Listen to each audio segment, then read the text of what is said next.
ನೀವು ಘೋಷಣೆ ಮಾಡ್ಕೊಂಡ್ರಿ ಬಿಜೆಪಿ ಮತ ಹಾಕ್ತೀನಿ ಅಂತ. ಆದರೆ ಬಿಜೆಪಿಯವರು ನಿಮ್ಮನ್ನು ಸಂಪರ್ಕ ಮಾಡಿದ್ರ ಮತ ನಮಗೆ ಕೊಡಿ ಅನ್ನುವಂಥದ್ದನ್ನು ಸಂಪರ್ಕ ಮಾಡಿದ್ರು.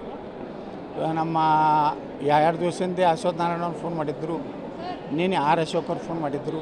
ಮತ್ತು ಶಾಸಕರುಗಳು ಸುಮಾರು 49 ಶಾಸಕರುಗಳು ಸಹಿತ ನೀವು ಬಿ ಜೆ ಪಿ ನೋಡಿ, ನೀವು ಪಾರ್ಟಿದಿಂದ ಆರಿಸಿ ಬಂದಿರಿ, ನಿಮ್ಮ ಬಗ್ಗೆ ಒಂದು ಹಿಂದುತ್ವ, ಒಂದು ಒಳ್ಳೆಯ ಹೆಸರಿದೆ, ದಯವಿಟ್ಟು ನೀವು ಬೇರೆ ಪಕ್ಷಕ್ಕೆ ಹಾಕಿದ್ರೆ ಅಪಪ್ರಚಾರ ಆಗ್ತದೆ ಅಂತ ಹೇಳಿದರು.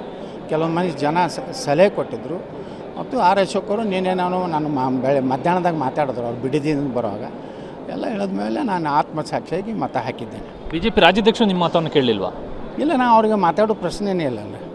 ಈ ವಿರೋಧ ಪಕ್ಷ ಶಾಸಕಾಂಗ ಪಕ್ಷದ ನಾಯಕರು ಯಾರು? ಅಶೋಕ್ ಅವರು. ಅಶೋಕ್ ಅವರು ಹೇಳ್ಯಾರಂದ್ರೆ ಅದು ಅವರು ನಾವು ಇದು ಅವ್ರ ಮೇಲಿನ ಪ್ರತಿನಿಧಿ ಅಲ್ಲ, ನಮ್ಮ ಶಾಸಕಾಂಗ ಪಕ್ಷದ ಮಾತು ಕೇಳಿದ್ದೀವಿ ನೀವು. ಅದು ಬಿ ಜೆ ಪಿಯಲ್ಲಿಲ್ಲ, ಆದರೆ ಸದನದಾಗ ಶಾಸಕಾಂಗ ಪಕ್ಷ ಯಾರು? ಎಲ್ಲ ಪಕ್ಷಗಳು ಕೂಡಿ ಒಬ್ಬರೇ ವಿರೋಧ ಪಕ್ಷ ನಾಯಕರು ಇರ್ತಾರೆ, ಅಧಿಕೃತ. ಹೀಗಾಗಿ ಶಾಸಕಾಂಗ ಪಕ್ಷದ ನಾಯಕರ ಮಾತು ಕೇಳಿ. ನೀವು ಘೋಷಣೆ ಮಾಡ್ಕೊಂಡ್ರಿ ಬಿಜೆಪಿ ಮತ ಹಾಕ್ತೀನಿ ಅಂತ. ಆದರೆ ಬಿಜೆಪಿಯವರು ನಿಮ್ಮನ್ನು ಸಂಪರ್ಕ ಮಾಡಿದ್ರ ಮತ ನಮಗೆ ಕೊಡಿ ಅನ್ನುವಂಥದ್ದನ್ನು ಸಂಪರ್ಕ ಮಾಡಿದ್ರು. ನಮ್ಮ 2 ದಿವಸದಿಂದ ಅಶ್ವಥ್ ನಾರಾಯಣ ಅವ್ರು ಫೋನ್ ಮಾಡಿದ್ರು, ನೀನು ಅಶೋಕ್ ಅವ್ರು ಫೋನ್ ಮಾಡಿದ್ರು. ಮತ್ತು ಶಾಸಕರುಗಳು ಸುಮಾರು 49 ಶಾಸಕರುಗಳು ಸಹಿತ ನೀವು ಬಿ ಜೆ ಪಿ ನೋಡಿ, ನೀವು ಪಾರ್ಟಿದಿಂದ ಆರಿಸಿ ಬಂದಿರಿ, ನಿಮ್ಮ ಬಗ್ಗೆ ಒಂದು ಹಿಂದುತ್ವ, ಒಂದು ಒಳ್ಳೆಯ ಹೆಸರಿದೆ, ದಯವಿಟ್ಟು ನೀವು ಬೇರೆ ಪಕ್ಷಕ್ಕೆ ಹಾಕಿದ್ರೆ ಅಪಪ್ರಚಾರ ಆಗ್ತದೆ ಅಂತ ಹೇಳಿದರು. ಕೆಲವೊಂದು ಮಂದಿ ಜನ ಸಲಹೆ ಕೊಟ್ಟಿದ್ದರು. ಮತ್ತು ಅಶೋಕ್ ಅವರು ನಾನು ಮಧ್ಯಾಹ್ನದಾಗ ಮಾತಾಡಿದ್ರು, ಅವ್ರು ಬಿಡಿದಿಂದ ಬರುವಾಗ ಎಲ್ಲ ಹೇಳಿದ್ಮೇಲೆ ನಾನು ಆತ್ಮಸಾಕ್ಷಿಯಾಗಿ ಮತ ಹಾಕಿದ್ದೇನೆ. ಬಿಜೆಪಿ ರಾಜ್ಯಾಧ್ಯಕ್ಷರು ನಿಮ್ಮ ಮತವನ್ನು ಕೇಳಲಿಲ್ವಾ? ಇಲ್ಲ, ನಾನು ಅವ್ರಿಗೆ ಮಾತಾಡೋ ಪ್ರಶ್ನೆನೇ ಇಲ್ಲ. ಈ ವಿರೋಧ ಪಕ್ಷ ಶಾಸಕಾಂಗ ಪಕ್ಷದ ನಾಯಕರು ಯಾರು? ಅಶೋಕ್ ಅವರು. ಅಶೋಕ್ ಅವರು ಹೇಳ್ಯಾರಂದ್ರೆ ಅದು ಅವರು ನಾವು ಇದು ಅವ್ರ ಮೇಲಿನ ಪ್ರತಿನಿಧಿ ಅಲ್ಲ, ನಮ್ಮ ಶಾಸಕಾಂಗ ಪಕ್ಷದ ಮಾತು ಕೇಳಿದ್ದೀವಿ ನೀವು. ಅದು ಬಿ ಜೆ ಪಿಯಲ್ಲಿಲ್ಲ, ಆದರೆ ಸದನದಾಗ ಶಾಸಕಾಂಗ ಪಕ್ಷ ಯಾರು? ಎಲ್ಲ ಪಕ್ಷಗಳು ಕೂಡಿ ಒಬ್ಬರೇ ವಿರೋಧ ಪಕ್ಷ ನಾಯಕರು ಇರ್ತಾರೆ, ಅಧಿಕೃತ. ಹೀಗಾಗಿ ಶಾಸಕಾಂಗ ಪಕ್ಷದ ನಾಯಕರ ಮಾತು ಕೇಳಿ.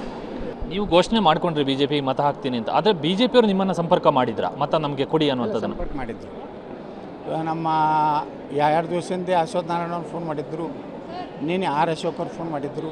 ಮತ್ತು ಶಾಸಕರುಗಳು ಸುಮಾರು 49 ಶಾಸಕರುಗಳು ಸಹಿತ ನೀವು ಬಿ ಜೆ ಪಿ ನೋಡಿ, ನೀವು ಪಾರ್ಟಿದಿಂದ ಆರಿಸಿ ಬಂದಿರಿ, ನಿಮ್ಮ ಬಗ್ಗೆ ಒಂದು ಹಿಂದುತ್ವ, ಒಂದು ಒಳ್ಳೆಯ ಹೆಸರಿದೆ, ದಯವಿಟ್ಟು ನೀವು ಬೇರೆ ಪಕ್ಷಕ್ಕೆ ಹಾಕಿದ್ರೆ ಅಪಪ್ರಚಾರ ಆಗ್ತದೆ ಅಂತ ಹೇಳಿದರು. ಕೆಲವೊಂದು ಮಂದಿ ಜನ ಸಲಹೆ ಕೊಟ್ಟಿದ್ದರು. ಮತ್ತು ಅಶೋಕ್ ಅವರು ನಾನು ಮಧ್ಯಾಹ್ನದಾಗ ಮಾತಾಡಿದ್ರು, ಅವ್ರು ಬಿಡಿದಿಂದ ಬರುವಾಗ ಎಲ್ಲ ಹೇಳಿದ್ಮೇಲೆ ನಾನು ಆತ್ಮಸಾಕ್ಷಿಯಾಗಿ ಮತ ಹಾಕಿದ್ದೇನೆ. ಬಿಜೆಪಿ ರಾಜ್ಯಾಧ್ಯಕ್ಷರು ನಿಮ್ಮ ಮತವನ್ನು ಕೇಳಲಿಲ್ವಾ? ಇಲ್ಲ, ನಾನು ಅವ್ರಿಗೆ ಮಾತಾಡೋ ಪ್ರಶ್ನೆನೇ ಇಲ್ಲ. ಈ ವಿರೋಧ ಪಕ್ಷ ಶಾಸಕಾಂಗ ಪಕ್ಷದ ನಾಯಕರು ಯಾರು? ಅಶೋಕ್ ಅವರು.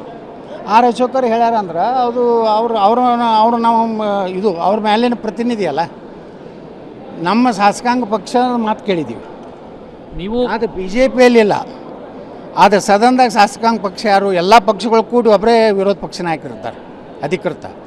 ಹೀಗಾಗಿ ಶಾಸಕಾಂಗ ಪಕ್ಷದ ನಾಯಕರ ಮಾತು ಕೇಳಿ.